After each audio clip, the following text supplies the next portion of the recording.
Indian super താരം Virat കോഹ്ലിക്ക് IPL trophy ലഭിക്കില്ലെന്ന് മുൻ Indian താരം നവജോത് സിംഗ് സിദ്ധു. 2024 IPLിലെ ഉദ്ഘാടന മത്സരത്തിൽ ചെന്നൈ സൂപ്പർ കിങ്സിനെതിരെ റോയൽ ചലഞ്ചേഴ്സ് ബാംഗ്ലൂർ തോൽവി വഴങ്ങിയിരുന്നു.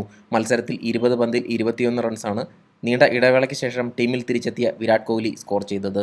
വിരാട് കോഹ്ലി ഒറ്റയ്ക്ക് വിചാരിച്ചാൽ IPL ട്രോഫി ലഭിക്കാൻ പോകുന്നില്ല എന്നാണ് നവജോത് സിംഗ് സിദ്ധു പറഞ്ഞത്. വിരാട് കോഹ്ലി ഒരു സിംഹമാണ്, എന്നാൽ ഒറ്റയ്ക്ക് ടീമിനെ വിജയത്തിൽ എത്തിക്കാൻ കഴിയുകയില്ല. ക്രിക്കറ്റ് ഒരു ടീം ഗെയിമാണ്, അവന് മറ്റുള്ളവരുടെ സഹായം ആവശ്യമാണ്. പക്ഷേ ഇതുവരെ അവനത് ലഭിച്ചിട്ടില്ല എന്ന് മുൻ ഇന്ത്യൻ താരം പറഞ്ഞു. റോയൽ ചലഞ്ചേഴ്സ് ബാംഗ്ലൂരും ചെന്നൈ സൂപ്പർ കിങ്സും തമ്മിലുള്ള വ്യത്യാസം അദ്ദേഹം ചൂണ്ടിക്കാട്ടി. ധോണിയുടെ താരങ്ങൾ ഒരു ടീമായാണ് കളിക്കുന്നതെന്നും വിരാട് കോഹ്ലിയുടെ കാര്യത്തിൽ മതിയായ താരങ്ങൾ ഇല്ല എന്നും മുൻ ഇന്ത്യൻ താരം പറഞ്ഞു. ചെന്നൈ സൂപ്പർ കിങ്സിന് ഓരോ പൊസിഷനിലും ശരിയായ താരങ്ങളുണ്ട്. എന്നാൽ ബാംഗ്ലൂരിലേക്ക് നോക്കൂ, അവർക്ക് നല്ല സ്പിന്നർ പോലുമില്ല. കരൺ ശർമ്മയുണ്ട്, എന്നാൽ കരൺ ശർമ്മയ്ക്ക് വലിയ വിക്കറ്റുകൾ നേടാൻ കഴിയുന്നില്ല. മുൻ ഇന്ത്യൻ താരം സ്റ്റാർ സ്പോർട്സ് ഷോയിൽ പറഞ്ഞു.